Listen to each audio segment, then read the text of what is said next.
We are here to infiltrate and destroy.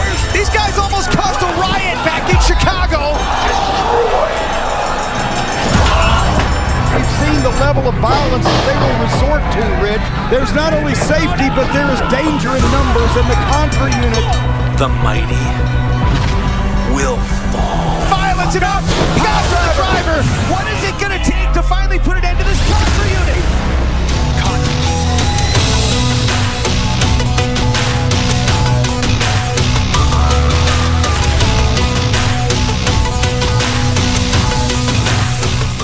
We bring you a weekly health show where we will give you an opportunity to learn about some of the common illnesses and even how to avoid them, to help you make an informed health decision and even get some important information regarding how to improve your health. Every week, you will be joined by health experts within their own field, even as we discuss preventions to health issues.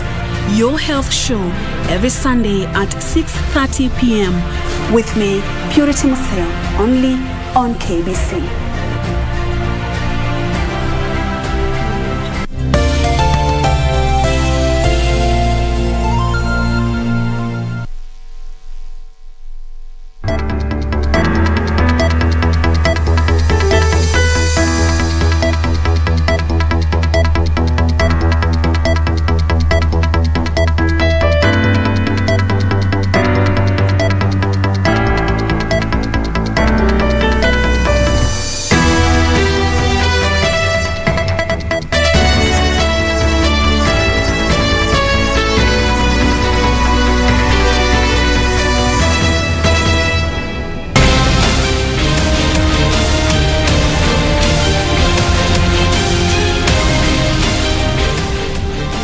My name is Shiksha Arora. I've got my co-anchor with me, John Kago. And remember, we get easy every Friday right here on KBC Channel 1. You can always talk to us, interact with us at KBC Channel 1 on Twitter at Shiksha Arora, at John Kago. Later on, we'll be having a very interesting discussion with Xenia Manasseh about her journey in the music industry. She'll also be performing, so make sure you stay tuned for that. All right, it's a musical evening, a bit later on the spotlight. Yes. I'm looking forward to that. But before we delve into that, we need to bring you up to date with the news that's been shaping up today. I'm sure you have seen some of these videos that have been circulating on social media of these kids who are preaching allegedly because of the CBC. Interesting. Absolutely, that's a competency-based curriculum, and a petition has moved to court seeking that the implementation of the CBC be stopped. We're looking at that story tonight, and of course you have business later with Cynthia Nyama, and of course sports later with Marakwet Express. That's Karen Kubet. That's a bit later, but first things first, these are the top stories for the night on Easy Friday.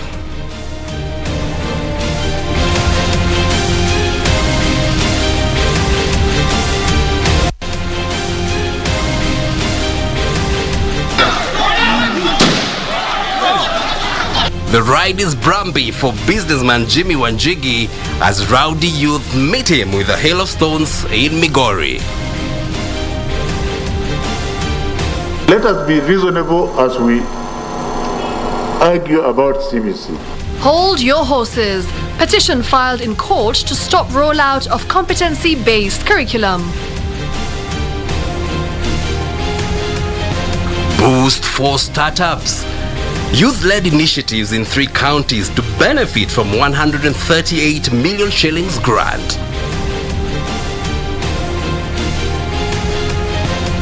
And in sports, Kenya ready to host the creme de la creme of athletics in the Kipkeino Classic Saturday.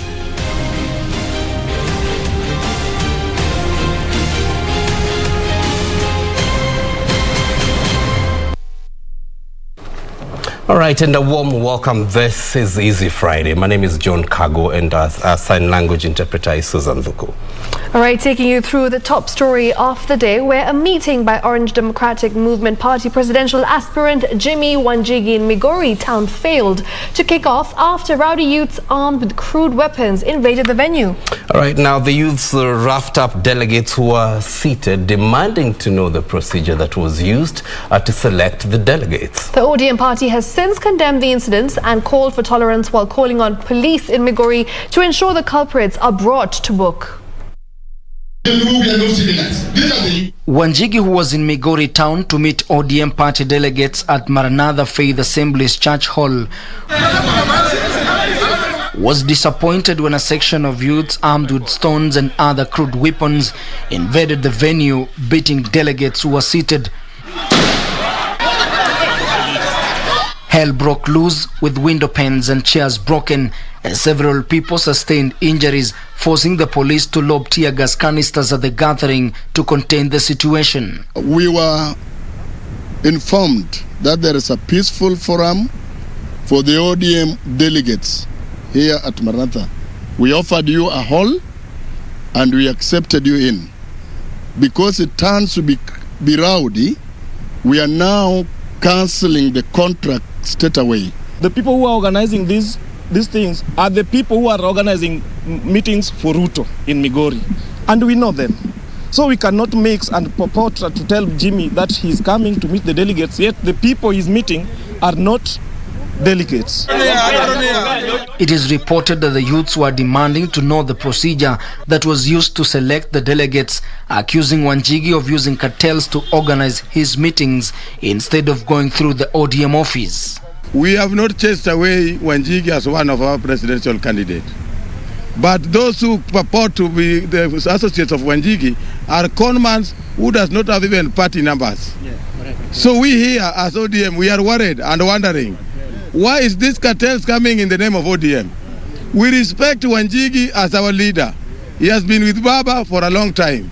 Let Wanjigi come with the protocol of the ODM. The ODM party has condemned the incidents and called for tolerance and accommodation of every political view. The party termed the incident as unfortunate and called on police in Migori to ensure culprits are brought to book. Ben Chumba.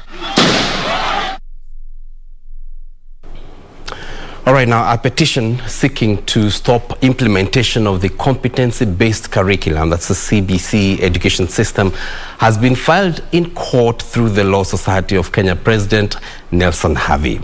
The petitioner, Esther Adero, says implementing the new curriculum should be stopped as it is unlawful and prejudicial to the future of learners.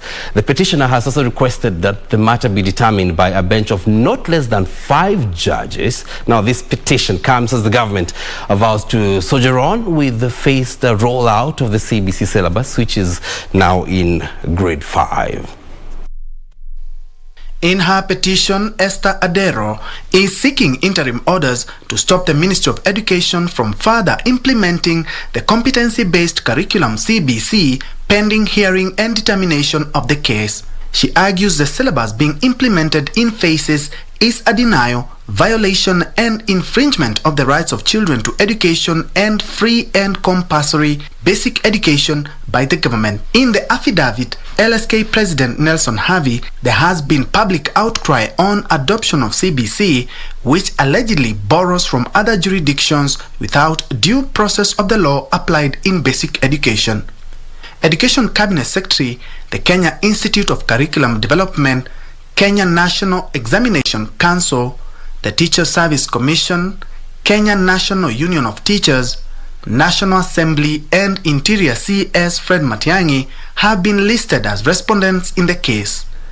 The petition comes as Education Cabinet Secretary Professor George Magoha reiterated the competency-based curriculum is here to stay. The CBC is here to stay. We have a duty as parents and grandparents not to confuse our 5 million children, some of whom are already in their 5th year. Professor Magoha saying the country's education sector is on the right trajectory by focusing on skills and competencies of learners other than ranking and competition. Let us be reasonable as we argue about CBC. Because as far as I'm concerned, there are no children which belong to any political party. The children are children, and they have a children's right. Our government, under His Excellency Uhuru Muigai Kenyatta, is spending 25.9% of the budget in education. The Cabinet Secretary, however, called for sobriety in the education debate. He was speaking on Friday at the University of Embu during the 6th graduation ceremony, where 1,570 graduates were conferred with diplomas and degrees. For Easy Friday, I'm Ben Troinjue. Now, Deputy President William Ruto has asked members of Parliament to stop wasting time and resources on the constitutional amendment debate, but instead use the remaining time as legislators to address issues that directly affect the lives of Kenyans. The DP has challenged the legislators to work towards fast-tracking people-centered legislations such as the National Health Insurance Fund Act and the Housing Act. While meeting a delegation of grassroots leaders from Bungoma at his Sugoi home in Uasin Gishu County, Deputy President William Ruto urged legislators to deal with matters affecting Kenyans and not the constitution amendment debate. Ati bado sasa ile mambo ya vyeo wamepeleka bunge, sijui wanataka kutengeneza kiti gani, sijui vyeo gani. Mimi nataka niwaambie wabunge wa Kenya wawache kupoteza muda ya wananchi wakiongea mambo ya mamlaka, waongee mambo ya wananchi. The DP categorically noting that there are numerous legislation before the House that have a direct impact on the lives of ordinary citizens that warrant urgent discussions. When are they going to discuss the NHIF Act so that we can begin the process of the universal health coverage implementation? When are they going to work on the Housing Act so that we can begin the process of housing to create millions of jobs for ordinary citizens? Parliament must be careful so that they address matters that affect the ordinary millions of Kenyans instead of wasting time discussing a few positions and sharing of power of a few leaders. Sentiments that were echoed by leaders who were present at the event. Mheshimiwa Naibu wa Rais, nataka nikuahidi tunarudi bunge Jumanne ijayo. Mswada wa NHIF iko third reading, ikija jeshi lako lote la wabunge karibu 150 litakuwa bunge tayari kusupport hiyo mswada ya NHIF. Wakaleta mapendekezo ya BBI ambayo walisema ndiyo itaokoa mwananchi wa kawaida. BBI ilizama. Leo hii bei ya mafuta imepanda bei. Mimi nawaambia kama wanapenda hii Kenya, siku ya kesho wateremshe bei ya mafuta ambayo mwananchi wa kawaida anategemea yale mafuta. Sisi sio kama wengine ambao wanasema lazima utupatie hii na ama hii. Sisi tunasema we are going to make you president, na uangalie miongoni mwetu ni nani anaweza kufanyia kazi hii na nani atakufanyia kazi ile. The DP using the occasion to market his bottom-up economic model, saying he was leading a movement that will address the many challenges facing the nation. Kamchemenza for Easy Friday. All right, now Kenya recorded 444 COVID-19 positive cases today from a sample size of 7,511 tested. The positivity rate is now at 5.9%. Now from the cases, 430 are Kenyans, while 14 are foreigners. The youngest is a 3-week-old infant, while the oldest is 90 years old. Now, total confirmed positive cases stand at 245,781. At the same time, 4 patients succumbed to the disease, one of them in the last 24 hours, while 3 are late deaths reported after conducting facility record audits in September 2021.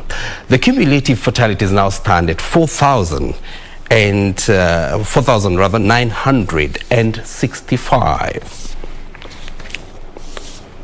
And still staying with the COVID situation, over 800,000 residents of Nairobi have so far been vaccinated against the deadly COVID-19 virus since the exercise commenced. The Nairobi Metropolitan Services Department of Health, spearheading the exercise, says it targets to inoculate 2.5 million residents before the end of the year.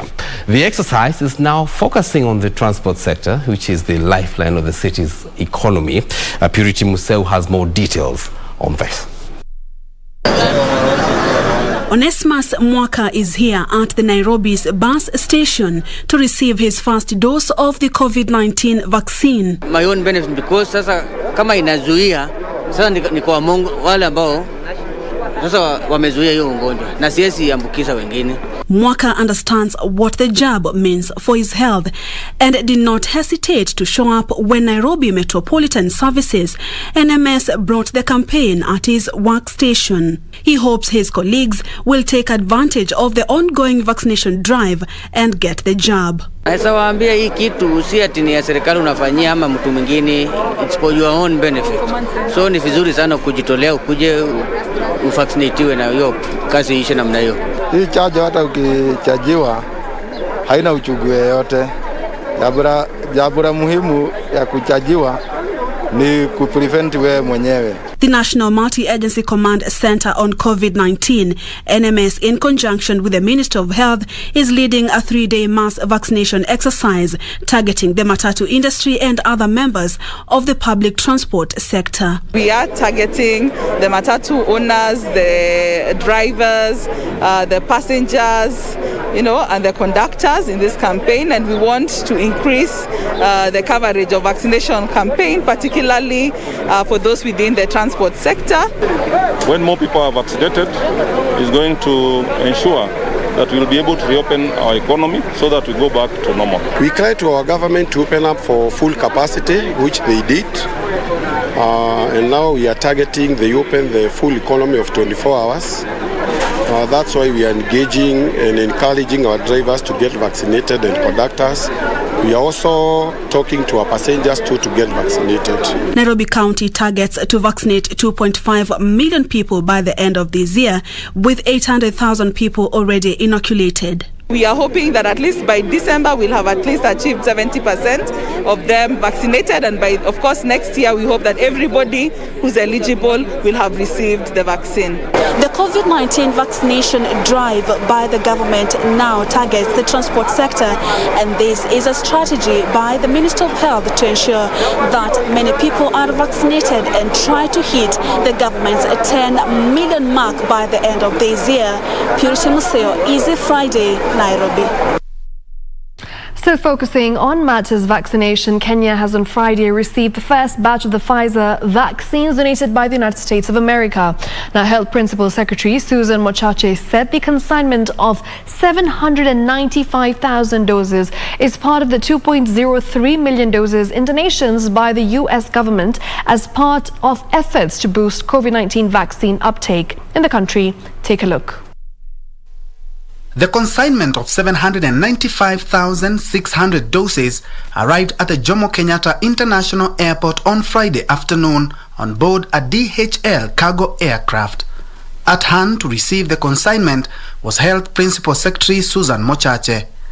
She said the consignment was part of the 2.03 million doses donated by the U.S. government, calling on Kenyans to get vaccinated to contain the COVID-19 pandemic. The Ministry of Health has really been at the forefront and working closely with the counties to ensure that we have trained over 3,000 health workers who will be undertaking these vaccinations and who are designated in the various vaccination points across the country in order to ensure that safety is maintained, safety is guaranteed for our citizens even as they receive these Pfizer vaccines.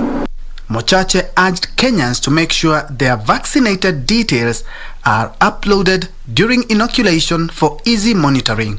We just want to emphasize that it is important that the information is uploaded so that we have accuracy for purposes of planning and also for purposes of decision making. We want to caution very, very strongly those facilities that have not complied and are not complying, because we will move to immediately delist them as vaccination centers. This is yet another gesture that manifests the global solidarity that Kenya believes in And we have continued and will continue to urge and to encourage this kind of solidarity because we believe vulnerability anywhere is vulnerability everywhere. We urge all Kenyans to get vaccinated as soon as possible. Don't wait. It could save your life or it could save the life of a loved one. Pfizer needs to be stored at temperatures of minus 70 degrees Celsius. With freezers, the shelf life of the vaccines can be guaranteed for 6 months. All right, and it's time to take the first commercial break of today's edition of Easy Friday. But before we do that, lots of messages coming in. We've got one from Enos Omondi, who's tuned in from Kisumu City. Another one that says, tuned in from Lamu. Trying to get your name. That's Abdul. And one last message that says, KBC Channel 1's Easy Friday is the hottest show in the side of Sahara. And we're grateful for the amazing feedback. Keep them coming. And just to remind you, we are actually streaming live on YouTube right now. So if you have your gadget, just go to YouTube, search KBC Live, and we're streaming. You'll find us there. So we take a quick breather. Absolutely. Yeah, we're back in a moment. Business later with Xenia Nyamai, Current Kibet, the Marakwet Express, a bit later with Sports and Spotlight, a musical evening tonight. Don't go too far. We'll be right back. Yeah.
Ili kupata skiza tune hii ya jitume mwenyewe kwa simu yako, bonyeza star 811 star 963 hash. Unavyojikakamua kupata ufanisi, ndivyo utakavyofurahi baada ya kufanikiwa. Usisubiri kusukumwa na mtu, jitume mwenyewe. Ili kupata skiza tune hii, bonyeza star 811 star 963 hash. Star 811 star 963 hash. We bring you a weekly health show where we will give you an opportunity to learn about some of the common illnesses and even how to avoid them, to help you make an informed health decision and even get some important information regarding how to improve your health. Every week, we will be joined by health experts within their own field, even as we discuss preventions to health issues. Your Health Show every Sunday at 6:30 p.m. with me, Purity Museo, only on KBC.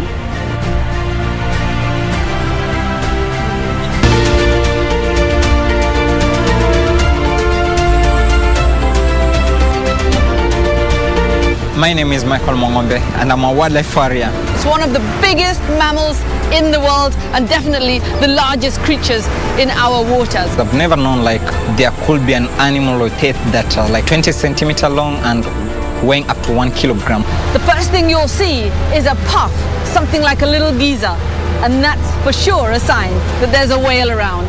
There have been less information about whales' presence in Kenya. This is Wildlife Warriors with me, Paula Kahumbu.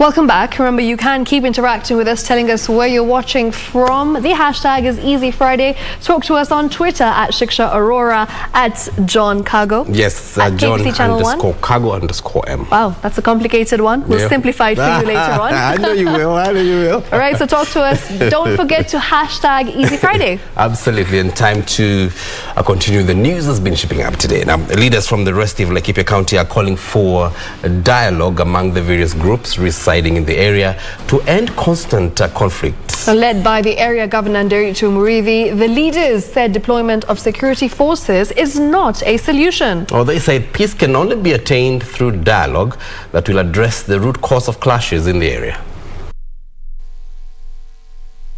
Laikipia Governor Nderitu Murithi and Laikipia West Deputy Commissioner Hezron Nyamberi are challenging the pastoralist communities to respect other people's property in order to avert constant clashes.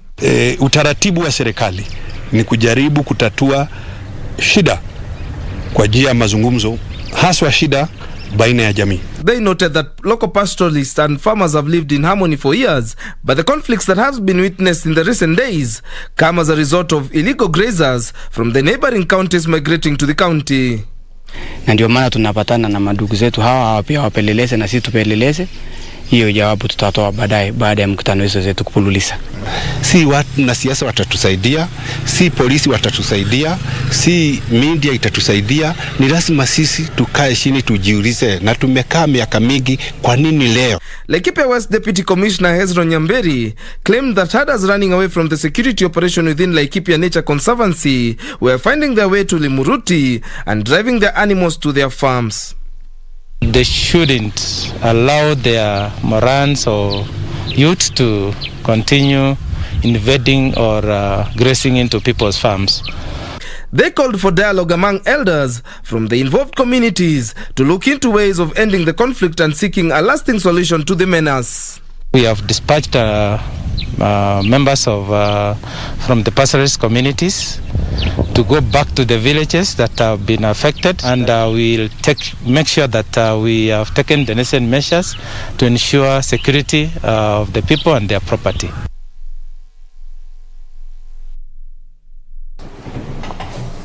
Now, President Uhuru Kenyatta will lead high-level presidential engagements at the United Nations Security Council in October this year, when Kenya holds the presidency of the Peace and Security Organ for a month. Foreign Affairs Cabinet Secretary Ambassador Rachel Omamo says discussions will center around finding solutions to African problems, especially on peace and security. Now, Omamo, who met members of the diplomatic corps, said Kenya will also lead deliberations on the root causes of the conflicts in the Great Lakes region and champion initiatives to empower women to participate in peace building.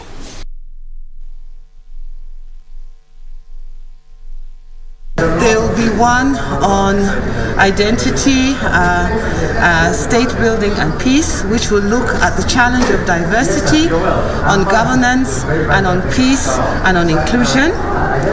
Then there will be another engagement by the head of state later on at the end of October, which will be a virtual engagement, and it will be on African solutions around the Africa peace and security architecture and how we can improve that through engagements with Africa's sub-regional mechanisms. That will be a very important discussion because it will help us try and find ways and means to silence the guns in Africa using the Africa peace and security architecture to silence the guns on our continent. So it's a critical engagement so that we are able to find African solutions to African problems.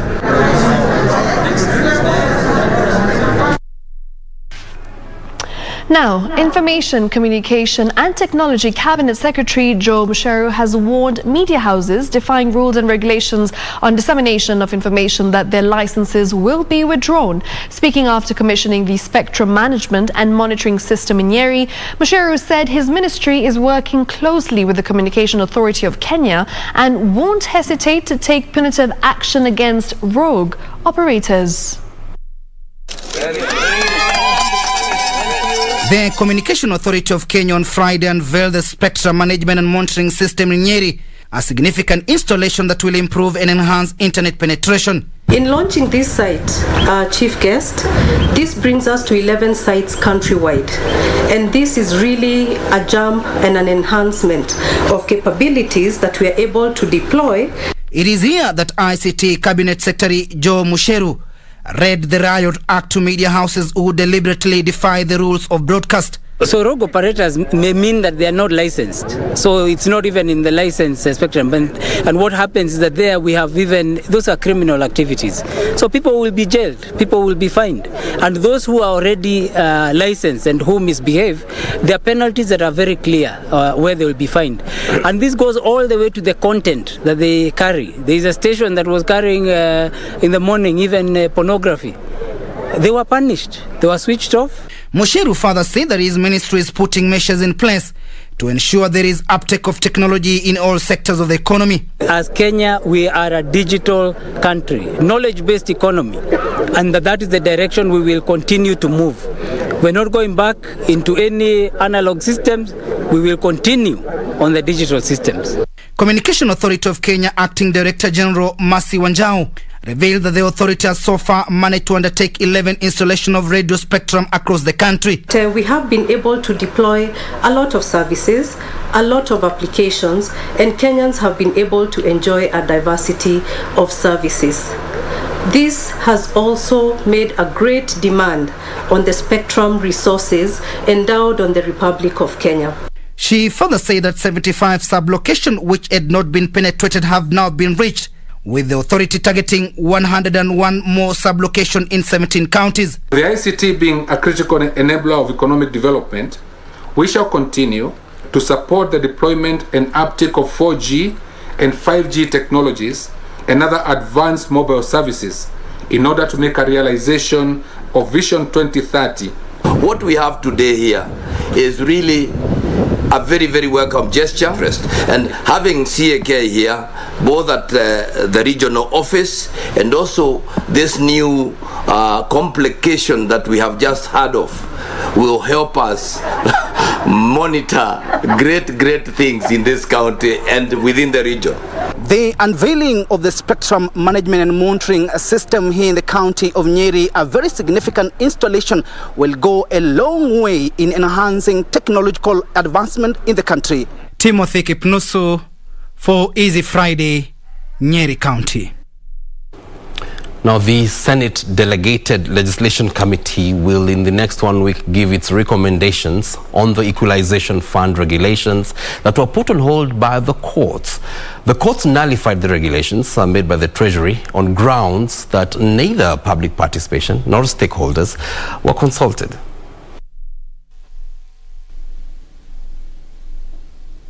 Speaking in Mombasa during a stakeholders forum to scrutinize the regulations, chairman of the committee, who is also the Mombasa Senator Mohamed Faki, noted that there is need for proper regulations on the fund to enable people from marginalized areas to benefit. Kama bunge la Senate, ile tunaita stakeholder participation, ili tuchukue maoni ya watu wahusika kuhusiana na sekta hii, ili tuweze kufanya maamuzi juu ya regulation hizi.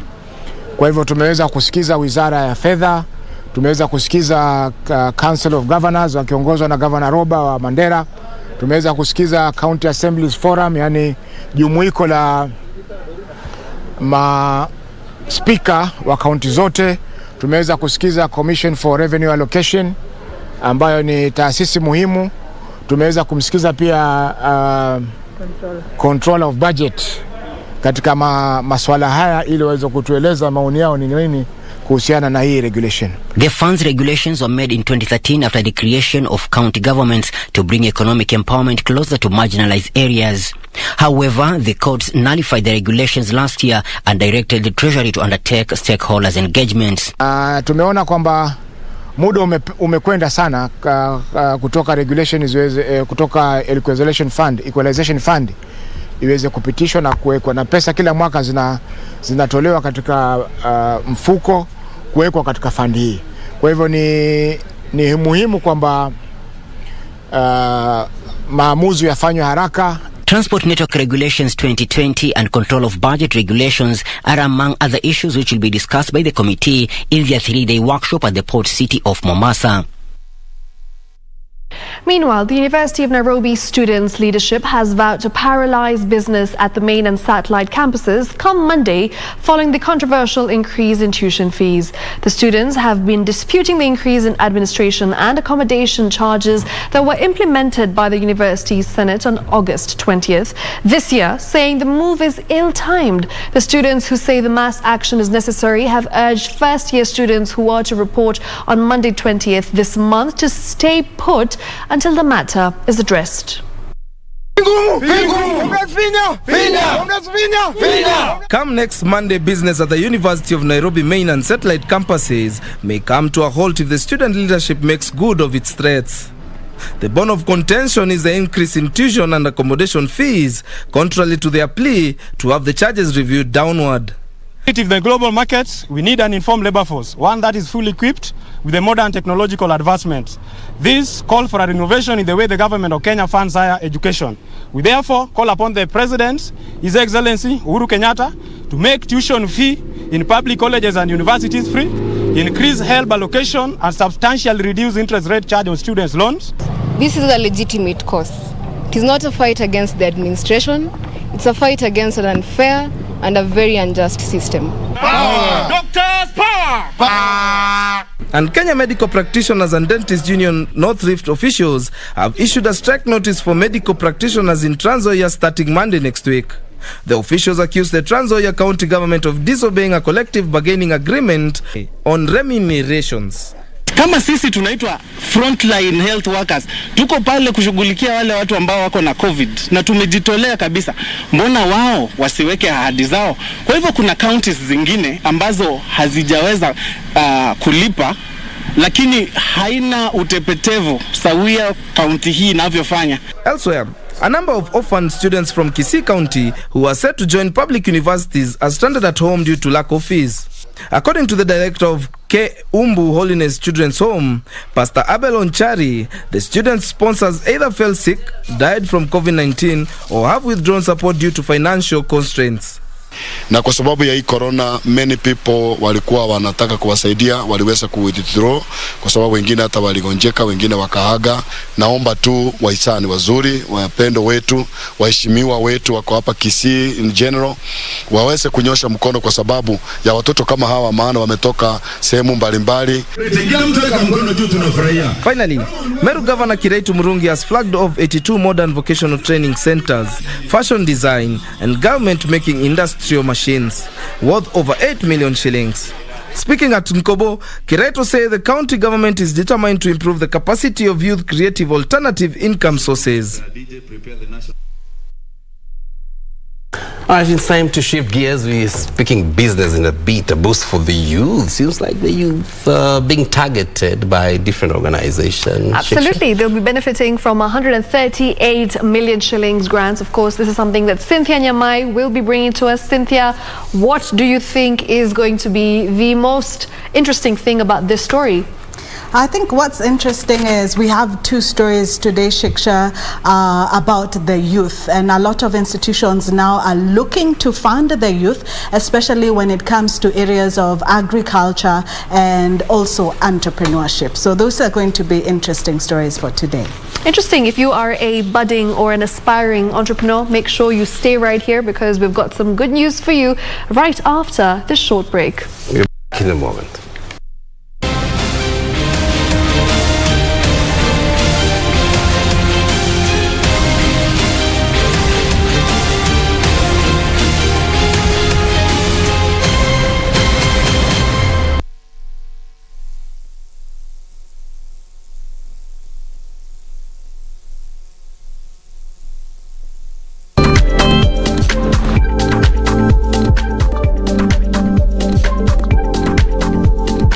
this week on Tech, much is in store for you. And I'm told people pay 80,000 to join to mine. So you need to be careful that Bitcoin and mining does not work like that. On our tech news this week, the new plan is also available for $249.99 per year, savings of 17% compared to monthly payments. Get to know about the robot vacuum cleaner in our tech of the week. Meet the new Roomba 7 Plus, a robotic vacuum, which is the next generation of clean. This Sunday and every other Sunday at 4:20 p.m. for this exciting show only on KBC Channel 1.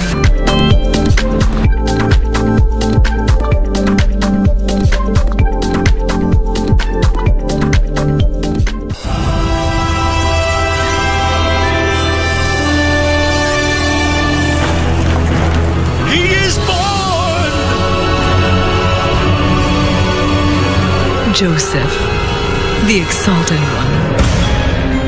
Do you think you were given that gift? What gift? Does God really want to reveal the future to you in your dreams, brother? Rachel! Rachel, my sister! Forgive me. Joseph has blinded our father and stole your rightful place beside him. We must get rid of him at once. If only we could, Simeon. Why can't we? We need only to be alone with that traitor. Then we finish him off! Yes!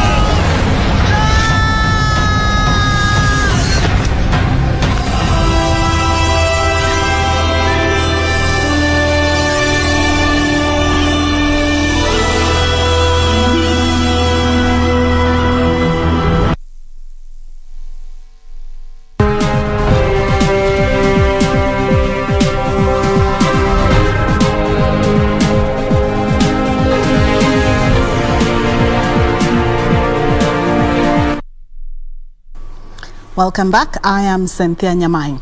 Now, the International Fund for Agricultural Development, IFAD, has earmarked 138 million shillings for funding youth-run agriculture startups in Kakamega, Kilifi, and Nakuru.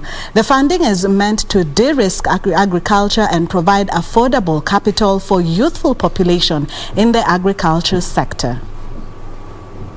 Over 1,200 youth in the counties of Kakamega, Nakuru and Kilifi are set to benefit from 138 million shillings fund from the International Fund for Agricultural Development, IFAD. The cash will not only provide capital for youth-led agricultural startups, but training entrepreneurs on integrating ICT with agricultural activities in a bid to modernize the sector. It is basically looking at how we can boost employment opportunities for the youth, rural youth, through the use of integrated, agribusiness hub. The startups will also be helped to access markets as IFAD seeks to strengthen the whole agriculture value chain. With all type of businesses, not only businesses related to livestock or agriculture, we deal with all businesses. Poultry, dairy, beans, green grams, aquaculture, fresh vegetables, cassava and groundnuts are the value chains targeted for funding. Elsewhere, farmers have been encouraged to frequently test their soils to know the type of fertilizer to apply. Yara East Africa has partnered with different organizations to set up learning hubs across the country to train farmers on sustainable crop nutrition and soil health through setting up of crop demonstrations in which farmers learn from the experience agronomy at the key stages of fertilizer application. This weather is unpredictable, and for them to really reap out of the farming, they need to really employ new technologies. And one of the technology is the seed lift, where they need to dress the seed. When they plant, the plant will be able to withstand all these stresses. The project is aimed at increasing agricultural production through good farming practices. To some more good news for entrepreneurs, where UAP Old Mutual Foundation has launched a financial literacy program targeting 1 million young people who would be equipped with entrepreneurial skills. The training, which would be done by UAP Old Mutual Foundation partnership with Shujaz Inc., seeks to connect young people with the skills and support they need to start businesses, create work opportunities for their peers, and take control of their financial futures. We are cognizant that in this market, that for every year we get about 1 million youth joining attaining the age of 24 years old, which is a working age, and only 10% are absorbed into formal employment. So for us, this becomes then a very, very significant initiative that we'd like to run, because it tells you that 90% of this, who are 900,000, they end up in running private businesses. There's this quote that says, give a man a fish, feed him for a day, teach him how to fish, and you feed him for a lifetime. Financial literacy is a foundation that allows us to be able to teach our staff, teach this youth how to fish, so that they can be able to fend for themselves and they can be able to grow their lives, because it's a curriculum that will teach them how do they access financing, how do they invest, how do they save, how do they do bookkeeping. It's a rich curriculum that will help them learn how to really grow their businesses. We'll be combining that approach, young people with experience who've been working on the ground, who've figured out solutions, coming together with a curriculum that Old Mutual Foundation has developed to produce something new that will be a set of courses available on social media, really to inspire a new generation of young business people with knowledge and confidence and optimism and a few bits of know-how that they can switch on their business lives. Now to international business stories, where Southwest Airlines has become the latest big U.S. airline to try and cajole workers into getting vaccinated as infection rates surge across the U.S. Now, the airline says it will pay a bonus to staff who got jabbed, but also stop sick pay for unvaccinated workers who have to quarantine with COVID. Here are the details of this and other stories in our business roundup. In a memo to workers, Southwest Airlines says those who submit proof of vaccination to the company by 15th November will get 16 hours of extra pay. The airline also says the employees who have not been vaccinated and choose to do so will be given enough time to receive both rounds of a 2-series vaccine or the single-dose vaccine. The U.S. Department of Labor is set to make COVID jabs mandatory at larger private firms and federal employers in the coming weeks, affecting up to 100 million U.S. workers. Delta, American, and United Airlines have all made similar moves recently. Meanwhile, China has filed an application to join the Comprehensive and Progressive Agreement for Trans-Pacific Partnership after submitting the Asian country's application to join the Free Trade Agreement in a letter to New Zealand's Trade Minister. The Comprehensive and Progressive Agreement for Trans-Pacific Partnership was signed by 11 countries including Australia, Canada, Chile, Japan, and New Zealand in 2018. Japan, the bloc's chair this year, says it will consult with member countries to respond to China's request, but stopped short of signaling a timeline for doing so. Accession to the Comprehensive and Progressive Agreement for Trans-Pacific Partnership will be a major boost for China, following the signing of the 15-nation Regional Comprehensive Economic Partnership Free Trade Agreement last year. Finally, El Salvador's Court of Accounts, which oversees its public resources, will investigate a complaint about the government's Bitcoin purchases and the construction of kiosks for cryptocurrency ATMs. El Salvador this month became the first country to adopt Bitcoin as a legal tender, a move championed by the country's popular president Nayib Bukele. The government has also launched a digital wallet, Chivo, which is linked to newly built cryptocurrency cash machines that allows users to withdraw physical money from their digital Bitcoin holdings.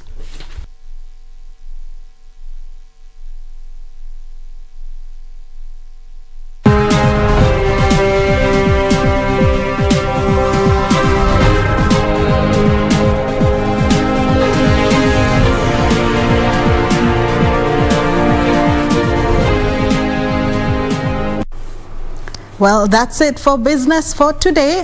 Up next, we have Sports with Karen. Karen, what is the latest story for us? I can see Kip Keino Classic is going to come up. Oh yes, it's going down tomorrow at Kasarani Stadium. We definitely can't wait to witness the 100 meters race, the men's race, as Ferdinand Omanyala will battle it out with Justin Gatlin.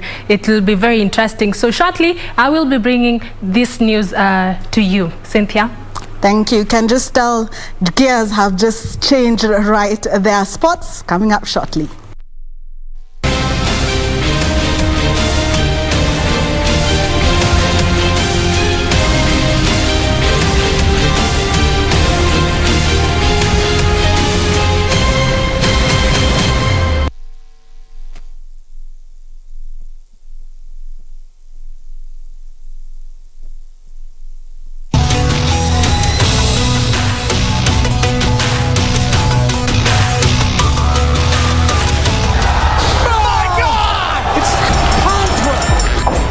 here to infiltrate and destroy.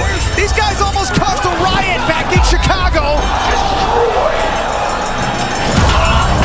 We've seen the level of violence that they will resort to, Rich. There's not only safety, but there is danger in numbers in the Contra unit. The mighty will fall. Violence enough! Contra the driver! What is it gonna take to finally put an end to this Contra unit?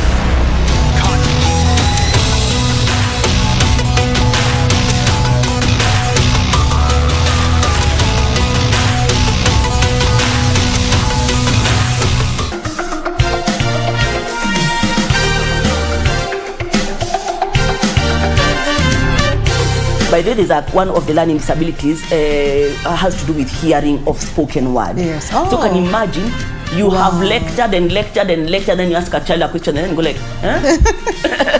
Yes, and you're thinking they're daydreaming. Yes. Yeah. And you thought they were not interested. Yes. Could we probably have a different word than, disability? I call it learning differently. Okay. In fact, I said, because we'll brand that so much, that's what I call my company. Yes. Because I'm like, learning differently. Then I'll make it a household name so that let's know it's different way of learning. Yeah.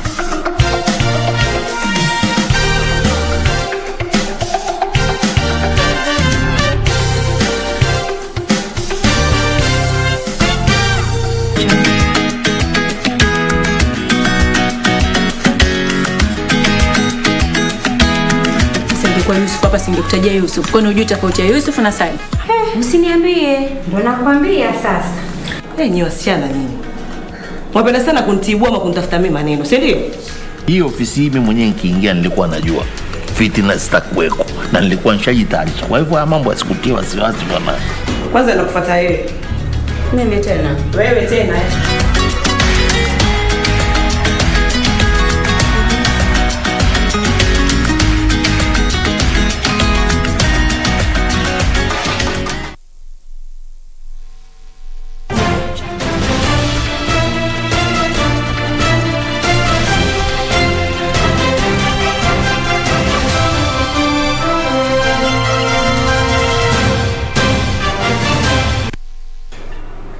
Welcome back. It's now time for us to take a look at what's making headlines in the world of sports. My name is Karen Kibet.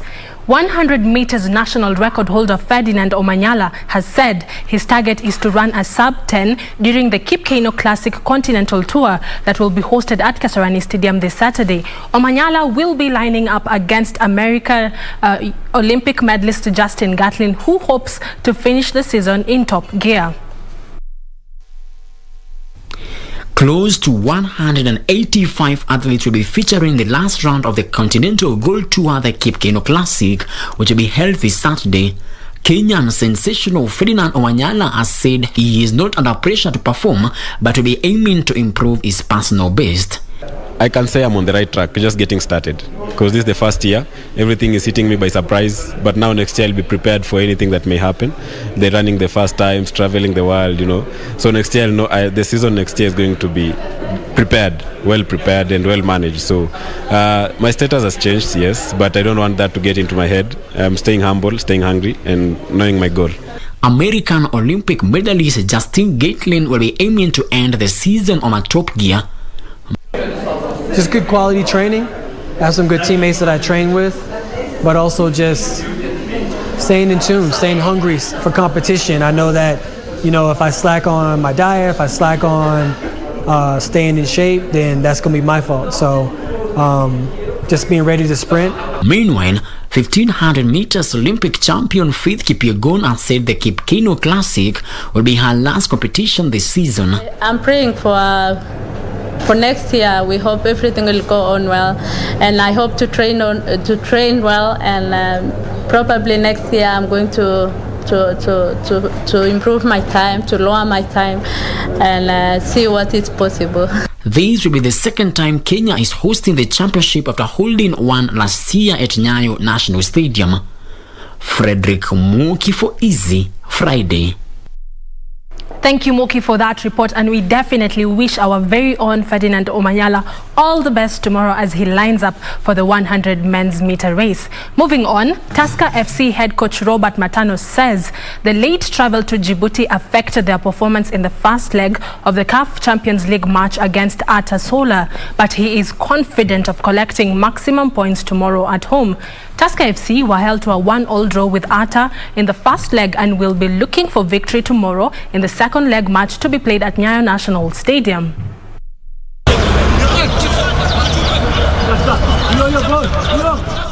Tusker FC head coach Robert Matano is sure that his side will defeat Ata Sola of Djibouti in their second leg of the CAF Champions League match tomorrow at the Nyayo National Stadium. Matano says the late travel to Djibouti affected their performance, drawing 1-1 away. But he has a complete and fully fit squad which has had enough rest. Tuko wote, tumetrain wote vizuri. Kila mtu iko sawa. Kidogo injury Ibrahim ndo alikuwa na knock ambaye alipata Djibouti. Na sasa tuko home, at least tumerest. Kuliko vile tulivyokuwa kule. And with home ground advantage, Matano is sure of 3 points. The champions of Djibouti will need a win or a high-scoring draw to book a slot in the next round against Egyptians giants Zamalek. Both teams held their final training sessions at the Nyayo National Stadium today, with Tusker training in the morning and their opponents in the evening. Hassan Ali Hussein, Easy Friday Sports. Thank you, Hassan, for that report. The Africa Deaflympics Football and Basketball Championship will resume on Sunday after being rested for 2 days. The Continental Championship, which is a qualifier for the World Deaflympics tournament to be held in Brazil next year, was rested for 2 days due to the unavailability of Kasarani and Nyayo National Stadiums, which are holding 2 international tournaments tomorrow. The National Olympic Committee of Kenya, together with its affiliate member federations, have today endorsed IEBC to preside over the committee's upcoming elections. During a members' consultative assembly held in Nairobi today, the electoral body will therefore oversee and preside over the elections to be held before the end of the year. Members were taken through some of the basic requirements to be able to participate in the elections, both as contestants and or voters. The election cycle of the Olympics body is 4 years, usually held after the celebrations of the games of that particular Olympiad. The elections of the 2017-2020 Olympiad were delayed following the postponement of the Tokyo 2020 to 2021, which led to the NOC General Assembly delaying the elections until after the games. When there is any misunderstanding within the federation, who will be able to have the disadvantaged situation? It is that small sportsman out there. When we have a problem as leaders, tunasemanga kwa Kiswahili nini? Nyasi umia, si ndio? Na nyasi ni nani? It is the athlete. The sportsman window is so small that if they miss that opportunity, it is gone forever. Meanwhile, matches at the Africa Deaflympics will resume on Sunday after being rested for 2 days today and tomorrow. The games were rested due to the unavailability of the Kasarani and Nyayo stadiums, which will hold international tournaments tomorrow. Before the break, Kenya had just lost their second match to Mali after losing to Senegal on the first day of the championship. Nigeria exited the tournament after their players tested positive for COVID-19. Elsewhere, curtains have come down on a 5-day physical endurance test training for referees in Kericho County. The training exercise saw 247 referees drawn from the FKF leagues, taken through endurance and agility drills to test their physical ability, as well as medical tests to ascertain their fitness to officiate the league matches. FKF Deputy President Doris Petra said that the federation deems to conduct quarterly referee PET training which help ensure the leagues are officiated properly. Finally, Hussein Malik has reported positive steps from his pre-event test aboard a Mitsubishi Lancer Evolution 10 ahead of tomorrow's gravel event in the KCB Ramisi Rally. The Nairobi-based driver is confident he can post good results in the season's first sea-level event. Scrutineering and reconnaissance took place at the race venue at Kwale International Sugar Company Limited. The event will count towards the 6th round of the KCB Kenya National Rally Championship. Carl Flash Tundo currently tops the KNRC log with 111 points ahead of Karan Patel and Baldev Chaga. Thank you, Barkley, for that report. Moving on, St. John's Primary Schools in Nairobi's Korogosho area will serve a basketball talent center after having a new court commissioned by Toronto's Raptors basketball operations president Masai Ujiri. The court was built in partnership with Sports Court International. Giants of Africa President Masai Ujiri yesterday handed over a modular basketball court to St. John's Primary School as part of a 100-court investment in the infrastructure of basketball throughout Africa.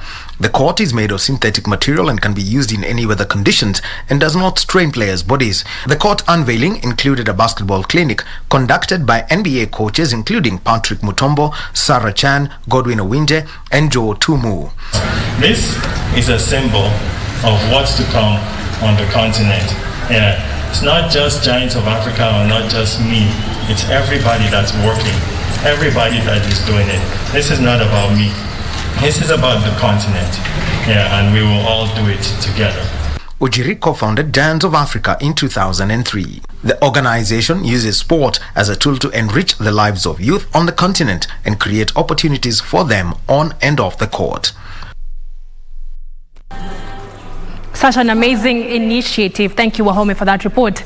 And finally, Manchester City have named a similar starting lineup in their last 3 league matches, but Aymeric Laporte's groin problem means boss Pep Guardiola will have to make at least one change for their game against Southampton at the Etihad Stadium tomorrow. Kevin De Bruyne could play his first Premier League game for a month, while Phil Foden awaits his first top-flight appearance of the season. The Manchester City versus Southampton game is one of the many matches on the card this weekend and which have been captured in our sports diary.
It's surely going to be an amazing weekend, sports-packed field weekend, but make sure you watch out for the Keep Kano Classic. Let's cheer our very own right here on the home soil Ferdinand Omanyala will be racing against Justin Gatlin, and also we will be having so many athletes taking part in the Cape Kano Classic, so be sure not to miss that particular. And obviously the many fixtures on the card this weekend matters football.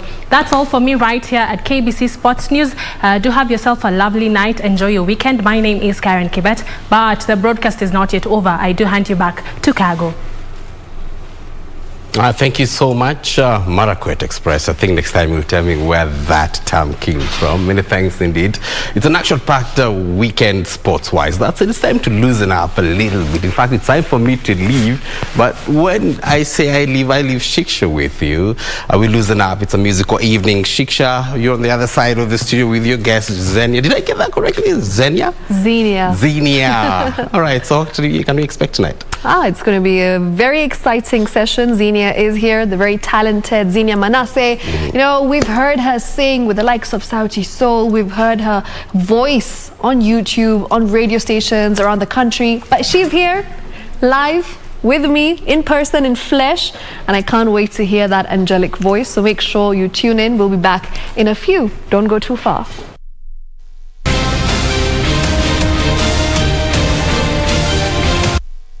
All right, time for me to leave. Let me go listening to her music. See Me is one of the songs, right? See Me. All right, there we go.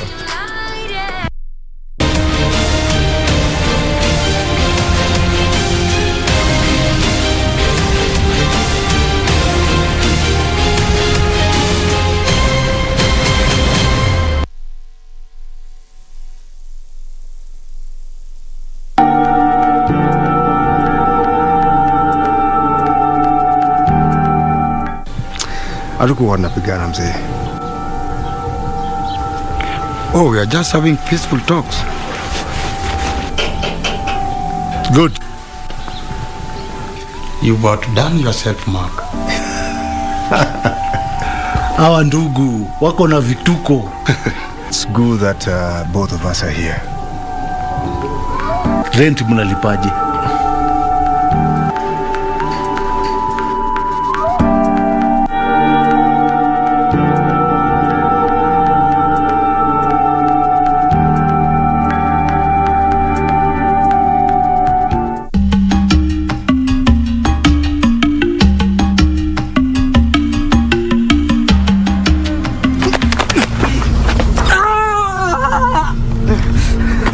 Unanikana mimi sikujui wewe na unijui.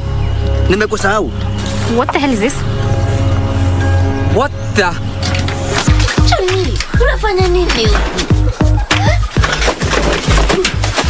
Wachana na yeye. Wachana na yeye. Of course you lied to me. Oh my goodness.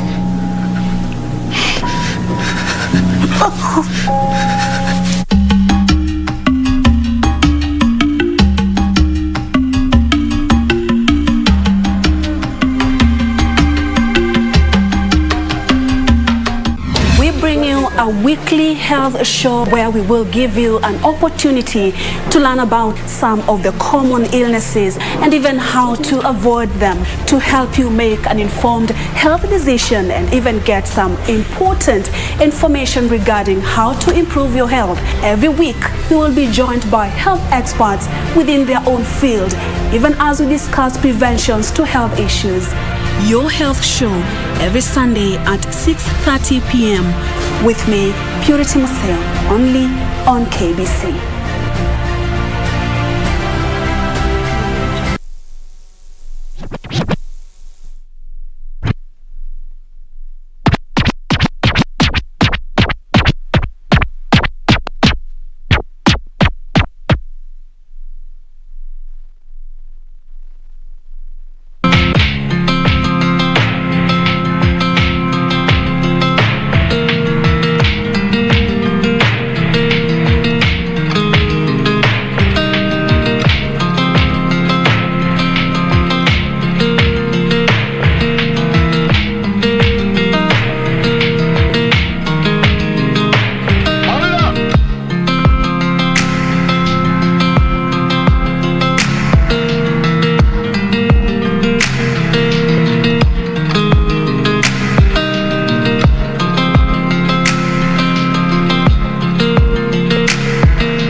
'Cause now that I'm not with you, I'm wishing you were here when I still want you on my time. You're the only one that gets me. Now that I'm not with you, I'm wishing you were here with me. No, I told you to leave, but baby, don't go. Don't go, 'cause I need you more than you know. Baby, don't go. Don't go, 'cause I need you more than you know. Yeah. So this is where I tell you that I'm sorry. This is where I tell you that I'm sorry. 'Cause this can be the end of our story. It can be the end of our story. This is where I tell you that I'm sorry. This is where I tell you that I'm sorry. This can be the end of our story. It can be the end of our story. Don't go, baby, don't go. Don't go, don't go, don't go, baby, don't go. Don't go, don't go, don't go, don't go, don't go. You've just left me smiling. Such a soulful voice, such a soulful performance. You know, somebody that I believe I could listen to all day, because you sing from the heart, Xenia, and I feel like that's something that's translated towards the audiences as well, because they hear you, they feel you, especially when you're performing live. I can see the energy. It's just so positive. The vibes are immaculate. You know the vibes. I love it. I absolutely love it. Welcome. Thank you so much for coming on to Thank you for Easy Friday. having me. And yeah, you know, your journey has just been so incredible. Started off as a singer, ended up writing for some of the biggest names in Hollywood as well, and now we've seen you dancing. You know, when we see you perform, you also try and incorporate a choreography. So you're a multi-talented girl. Love to see it. Tell them. Tell them. How did you manage to do everything? I have no idea. I think it's also just because I've always danced. I danced my whole life. Okay. I was always in learning choreography or trying to join the next dance club, and then I just didn't feel natural. Even if I wasn't incorporating dance into my performances, I have to move. Like I have to. You just have to. Yeah, and then writing, I didn't know. Writing just came way later on in life, when I was 20. Okay. So that one I never saw coming, and singing I also always did. Yeah, always did growing up. Yeah. Those ones are just intertwined. Hey, okay, because I remember I had a conversation with you like a while ago, and I remember the one thing that stuck. You said that you want to be able to perform like the way Beyonce performs, the way J-Lo performs, because they do full-on choreographies while singing as well. So I remember you said that you're working towards that. Have you been able to master that yet? Not mastered. Nope. I haven't mastered, but I practice not as much as I would like, but I do practice and dance and sing Nice. Sing, dance when I practice. Okay, so you do both. Yeah. Right. Love it. You have a concert tomorrow. Yes, I do. So that's something that you're really looking forward to. Yes, I am. Are you excited for it? What can we expect? Expect the most. Yeah? I never really know, because I always tell myself I only enjoy the performances where I can't even remember what I did. Okay. Because I know that I was just fully in the moment. And then I go and then I see, I'm like, oh, this is what I did. Yeah. So I don't even know what to expect. Just vibes. Yeah. Okay. And you know, we've seen your journey. You started off, you know, with See Me. I remember I watched the video and I was just like, wow, this is talent. And the one thing that I see everywhere on YouTube, especially in the comment section, is Xenia is so underrated. Like, why is that so? Why is that something that everyone feels, but we still think that, you know, you have so much potential, there's so much that you have to offer for your audiences, but why do people still think that you're underrated? Because I genuinely feel like you are one of the biggest female artists that we have in Kenya. I think the people that think I'm underrated it's always the people that just discover you. Okay. So especially when they've just discovered you on their own, they're like, why is nobody else talking about this? They don't really know that other people are talking about it. So I don't necessarily think I'm underrated as well. But it's good because, I mean, those are the people that push you now. They're like, oh, people aren't doing enough. Okay, let's do the it. most. Yeah. Love it. And let's talk about your journey. You know, you went to learn music and you got a scholarship as well. Sure Just thought I'd mention that. Yeah, so how did that end up working? And of course, it worked towards you and your favor because we've seen you come back with a bang, with new energy, and you've just taken over the industry. So did you see that coming? Not at all. Yeah? Not at all. Because even when I joined Berkeley, like, I wanted to major in songwriting. Didn't. I tried. I took a songwriting class for 1 semester. Did not manage to do a single assignment. And I was like, oh, this isn't for me. So I did music business. So I was like, okay, maybe I'll become a lawyer still and do entertainment law. Okay. Then the songwriting just came, like, in my last year. And then I moved to Atlanta and I started working with the label a month later. And I'm like, whoa. Where did all of this come from? And then even when I moved there, I didn't know that I'd be coming home so soon. And I ended up coming home 6 months later, dropped me on BA, and I haven't left since. So no, you can never really predict some of these things, especially with music. You just don't know what to expect. So expect the unexpected. Absolutely. And speaking of expecting the unexpected, what can we expect from Xenia in the next few years? Oh, albums. Okay. More placements, songwriting placements, more collabs with people all over. All the people that I want to work with, I will work with them. What else? More gigs, more performances. I'm gonna master it. Yeah, I will. I will. I'm looking forward to seeing you do that because I know you're a fantastic dancer, and that's one thing that really just drew me to you because I'm a dancer as well, and I was like, yes, go girl, go girl. It was just something that I got so excited seeing because not many artists in Kenya do that. We haven't seen them master the technique of dancing while performing to a song, and that's something that I think that, you know, you probably will be the first to do. So I'm rooting for you, Z. Come on. All the time. So let's talk about, you know, your collabos. You said that there's a few artists that you would love to collaborate with in future. Maybe you can name a few. I'll name them right now so I can come back to this interview. Manifest. Lucky Day, Rihanna. Okay. My favorite. Yeah. Everybody's favorite. What? There's more. Obviously, Beyonce. I would love to write a song for her. Who else? Kehlani. Normani. LMA, all the R&B girls. That's my bag. Yeah. And coming back home here in Kenya? Wow. Who haven't I worked with that I want to work with? Nyashinsky. Yeah.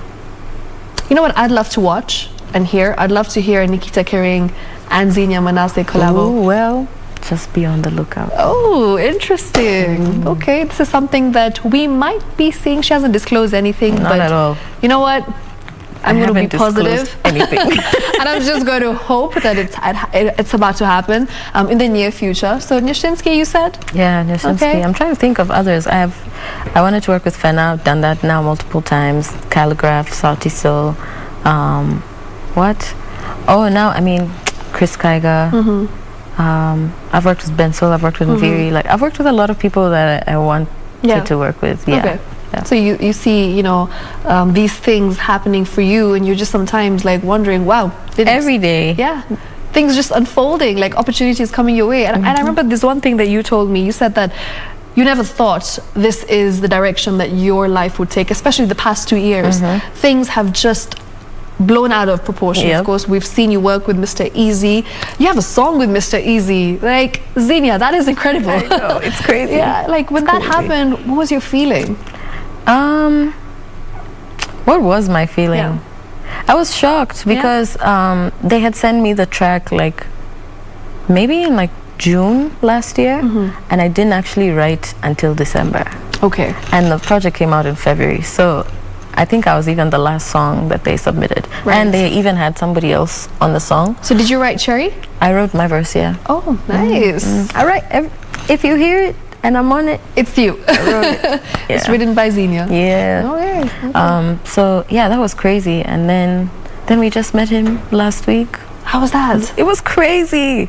It was crazy. It was just like, yo, it's you, and we have a song, and we're here. Like, do we expect a video? That's what we were talking about. Yeah. So we're really pushing for that. Okay. Yeah. Interesting. That's something that, you know, we're looking forward to as well, because you're representing the Kenyan girl dream, right? dream big, go out there and make it Pan-Afric. Yeah. In fact, not Pan-Afric, just international, because that's what you're doing for a lot of Kenyan people. And I feel like girls out here have dreams. We dream big. We'd like to do things when it comes to music, arts, entertainment. We really want to go out there and be the next big thing. And you've said that, you know, you want to go international as well. So is that something that we see happening very soon? I think already with the way my life has happened, it was always like that from the start. Like I'm signed to a label that's in the States. Exactly, so just that's already, international. already. So I've just always been in that bag. It's just a matter of time. Okay, just a matter of time, right. So Xenia, talk to me about your classical training. Have you been trained classically when it comes to your vocals? Oh wow, you did too. Yeah, I did my research. I'm like, nobody has actually ever asked me that before. But yeah, I grew up being classically trained in piano and in voice. Did I do any? I also did drums. I did ABRSM exams for drums, for even guitar. So the works. So I did that, and I also did music festivals every year for like 8 years. So, and those ones, you know, it's always like for the singing and the solos, it's always that was from primary school. I remember you told me that as well, that you performed. And that's all the operatic pieces, classical to the T. Nice. So, you know, you've done a lot of collabos with Sauti Sol as well. You've got 2 songs, right, with them. Rumba Japani? I don't even know how many now, honestly. There's so many. There's so many. There's so many. When you've worked with, you know, Sauti Sol, they're a big name in the industry, one of the biggest names right now as we speak. How was that experience like for you? That's chill. Yeah? So chill. I met them in high school in like 2012 when they came to Aga Khan to perform. You met them in high school? I met them in high school. And then now you're singing with them. Exactly. So it's chill. Like, I think even like 2-3 months into me coming back home, I was with Tom Olango, who is Polycarp's little brother, and he was just like, yo, the boys are having a session, pull up. And they had known about me, and then after that they just like been looking out for me. So it's really chill. It's like we're just fam. So I'm going to be very honest, but your verse for Rumba Japani was my favorite. Yeah, because you're like rapping West peeps, you and know, it was just like this is what that's my area. Exactly, I don't that's even my live there, area. but that's my area. Right, that's my hood. So I felt like a lot of people related to that verse. And when you wrote those lyrics, like what inspired you? It was the rest of the song. Okay. Because that was the last verse that was written for the song. Every other verse was in. And so I was just sitting there. I was at Savara's house, and then he's playing it. And nobody else was there. It was just me and Savara. And he's playing it, and I'm like, how am I going to do this? How am I going to do this? And I was like, okay, what's a place that I go to all the time? Westlands. Cool. And so that was inspiration. Yeah. Love it. Yeah, everything just flowed after. Well, you know, when we speak about the musical journey, when we speak about artists in general, there's a lot of challenges that you encounter along the way in terms of budgets, in terms of marketing, promotion. Have you ever experienced difficulties in your journey? Yeah, and I don't even know if I look at it as difficulties anymore. I think I just have to keep trying all the avenues that come my way, because you can't actually force things to happen. So you will encounter those challenges. Yeah, but I realize it's just because it's not your time. Okay. So it's like, you know, and Just I've been wait. shown, time and time again, when I think one thing is going to happen and then it doesn't, and something else comes and something else. That's just always how it is. So when it's meant to be, it's meant to be. Do you believe your time is now? It's been my time. It's been but your I feel like time. I don't even know what's coming next. I'm just like, oh, it's about to get crazy. Right. Yeah. And we're looking forward to that. You know, we're super excited to see what you have in store for us, because your journey since 2020 has been incredible, a roller coaster. We met in 2020, and since then, like, I've seen your growth. It's just been divine. That's what I would call it. Thanks, girl. Yeah. It is. It is, right? It is. It still is. And there is still so much more to come. So, Xenia, what would you like to tell the younger generation of girls who are watching you, who are inspired by you, and what you do as an artist, as a singer, as a songwriter? What words of advice do you have for them? Just to keep pushing. Like, if you know that you love something, there's nothing that can really get in the way of you pursuing it or succeeding at it except yourself. So Okay. you just gotta push and have a good support system, people that believe in you as much as you believe in yourself. But that's it. Just go for what you love. Do what you're passionate about. Do what you're passionate about. Let's play a little rapid fire quickly. Just 3 questions. Very simple ones. This or that. Okay. We'll start off with singing or songwriting. Ooh, songwriting. Really? I would expect you to say singing. There's just something about writing. I don't know. Like singing, I think that's why songwriters are so essential, because a singer is there to... A singer doesn't necessarily have to have written the song, but then the writing is like they deliver the message, but the message is written by the person. Okay. I love writing. Okay. So between your 2 songs, See Me and Thinking About You, which one? See Me. See Me. Any day. Okay. And last but not least. Okay. R&B. I know you're an R&B girl, but like I also see some pop in you. A lot of pop. Yeah. Right? It's there. R&B or pop? They've crossed over now, but They're intertwined. R&B's. All day, any day. Any day. Absolutely. So before we finish, I'd like Xenia to just end with an acoustic version of any song that you want to pick. I think there's one that I really love. It's Niambie. So I think maybe you could just make me a little happy. We can do Niambie. Okay. Let's do it. I'm ready.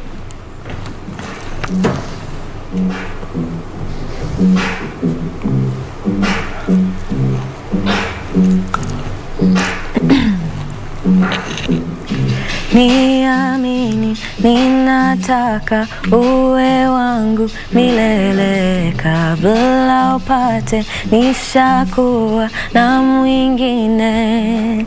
Niambie, niambie ni mimi, niambie, niambie ni mimi. Sitaki kujua mwingine, sitaki kujua mwinginewe, sitaki kujua mwingine, sitaki kujua mwinginewe. Niambie, niambie, niambie ni mimi, ni mimi. Contemplating my decisions on a mission for more. It's such a challenge, got tightrope balance, but it's worth fighting for. Niambie, niambie ni mimi, niambie, niambie ni mimi. Sitaki kujua mwingine, sitaki kujua mwinginewe, sitaki kujua mwingine, sitaki kujua mwinginewe. Niambie, niambie, niambie ni mimi, ni mimi. Niambie, niambie, niambie ni mimi, ni mimi. Ni wewe. Thanks. Thank you so much. That's Xenia Manasseh right here live in studio. That was the Spotlight artist for this week. Absolutely incredible vocals. You heard it for yourself. You've seen her positivity. You've seen the energy. And as she said, her time is now. There's a lot that we can expect from her. So make sure you go follow her on her socials, watch her YouTube videos, just support the talent that she is, and let's celebrate Xenia Manasseh and all that she has to offer. That's it from me right here on Easy Friday. We'll do this again next week, same time, same place. Until then, good night, take care, and make sure you keep interacting with us on Twitter. The hashtag is Easy Friday. And yeah, good night, Xenia. Good night. Yeah.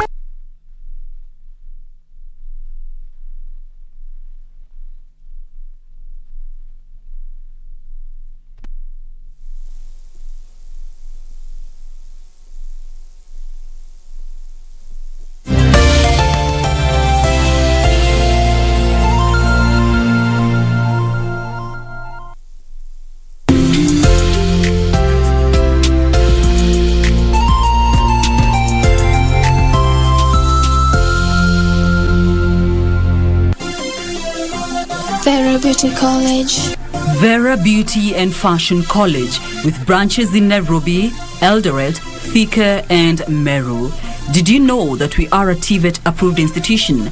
We offer courses in fashion design, interior design in soft furnishing, event decoration, flower arrangement, event planning, hairdressing, barbering and dreadlocks, beauty therapy, makeup, nail technology, spa massages, teaching skills, TOT, solo business management, and many more. Register now and visit our website on www.verabeautycollege.com. You can also call on 0725 923 550 Nairobi branch, 0728 087 689 Eldoret branch, 0722 227428 Thika branch, 0725 000 706